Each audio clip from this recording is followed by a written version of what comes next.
இந்த வீடியோல ஐக்யூவோட Z9S Proவோட first impressions தான் பார்க்க போறோம். இதையுமே ஆகஸ்ட் 4ஆம் தேதி கோயம்புத்தூரோட ஈவென்ட்ல எக்ஸ்பீரியன்ஸ் பண்ணியிருந்தேன். இதுல இப்ப டிஸ்பிளேல இருந்து பெர்ஃபார்மன்ஸ்ல இருந்து எல்லாத்த பத்தியும் கிளியரா பார்க்க போறோம். அப்புறம் ஒரு முக்கியமான மேட்டர், இந்த லைக் சப்ஸ்கிரைப் பட்டன்லாம் ஹிட் பண்ணிக்கோங்க. அப்பதான் நம்ம சேனலும் நிறைய பேருக்கு ரீச் ஆகும். ரீச் பண்ண வைப்பீங்களா?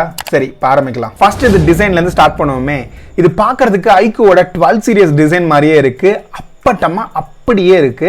பேக்ல ஒன்னு வந்து வீகன் லெதர்க்கான ஃபினிஷிங்கும், இன்னொன்னு கிளாசி ஃபினிஷ்ல இருக்க பிளாஸ்டிக்குமா மொத்தமா 2 கலர் ஆப்ஷன் கொடுத்துருக்காங்க. அது மட்டும் இல்லாம சைட் ஃப்ரேம் வந்து பிளாஸ்டிக்கா தான் இருக்க போகுது. இந்த போனோட இன் ஹேண்ட் ஃபீல் ரொம்பவே ஸ்மூத்தா இருந்துச்சு. வெயிட்டே இல்லாத மாதிரி தான் ஃபீலா இருந்துச்சு. ஃப்ரண்ட் சைடு வந்தோம்னா உங்களுக்கு டிஸ்பிளே சைஸ்ன்னு பார்த்தோம்னா 6.78 இன்ச்க்கான ஃபுல் HD அமால்ட் டிஸ்பிளே தான் கொடுத்துருக்காங்க. இது 120 ஹெர்ட்ஸோட வருது. இதோட டிஸ்பிளே எக்ஸ்பீரியன்ஸ் ரொம்பவே ஸ்மூத்தா இருந்துச்சு. அது மட்டும் இல்லாம உங்களுக்கு 4K HDR சப்போர்ட் யூடியூப்ல இருக்கு. அதுவுமே ரொம்பவே கிளியரா இருந்துச்சு. அடுத்ததா இதோட பிரைட்னஸ் பொறுத்த வரைக்கும் அண்டர் 25,000 செக்மெண்ட்ல 4500 நெட்ஸ்க்கான பீக் பிரைட்னஸை கிளைம் பண்றாங்க. இந்த செக்மெண்ட்ல இதுதான் சாலிடான ஆப்ஷன் மாதிரி தெரியுது இன் டர்ம்ஸ் ஆஃப் பிரைட்னஸ் பற்றி பார்க்கும்போது. அப்புறம் இந்த போன்ல ஃப்ரண்ட்ல ஸ்காட்ச் சென்சேஷனுக்கான ப்ரொடெக்ஷன் கொடுத்திருக்காங்க.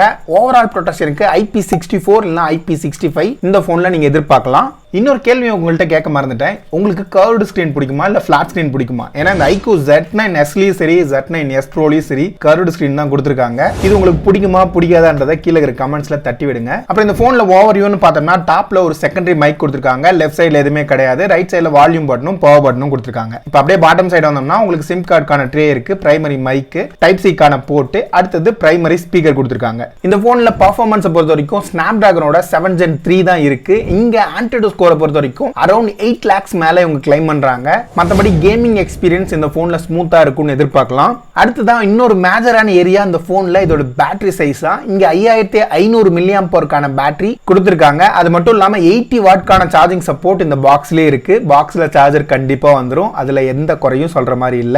அது மட்டும் இல்லாம இந்த போன்ல வெயிட் வந்து இவ்வளவு பேட்டரி சைஸ் ஆட் பண்ணியுமே ரொம்பவே கம்மியா இருக்கிற ஃபீல் தான் எனக்கு கிடைச்சிச்சு. அது ரொம்பவே சாலிடான ஆப்ஷனா தான் நான் பார்க்கறேன். அப்புறம் கேமரா செக்ஷனுக்கு வந்தோம்னா இங்க உங்களுக்கு ஃப்ரண்ட்ல 16 MB கான சென்சார் தான் கிளைம் பண்ணிருக்காங்க. மத்தபடி பேக் சைடு வந்தோம்னா உங்களுக்கு சோனி லிட்டியா 600 சென்சார் தான் மெயின் சென்சாரா இருக்க போகுது. செகண்டரியா உங்களுக்கு 8 MB கான அல்ட்ரா வைட் கொடுத்திருக்காங்க. அது மட்டும் இல்லாம 2 MP கான டெப்த் கொடுத்திருக்காங்க. இதோட பெர்ஃபார்மன்ஸ் இன்டோர்ல நல்லாவே இருந்துச்சு. அவுட்டோர்ல என்னால எக்ஸ்பீரியன்ஸ் பண்ண முடியல ஈவென்ட்ல.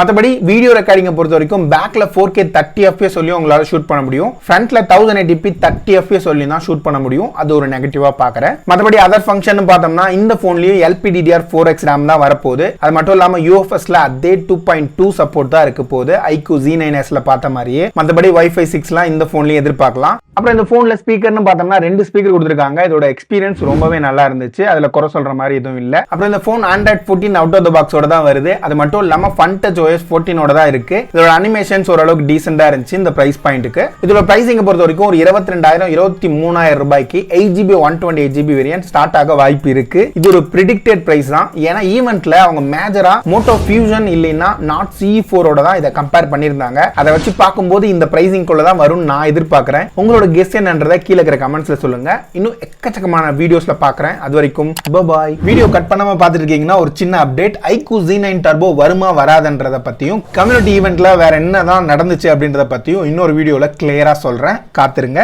பை.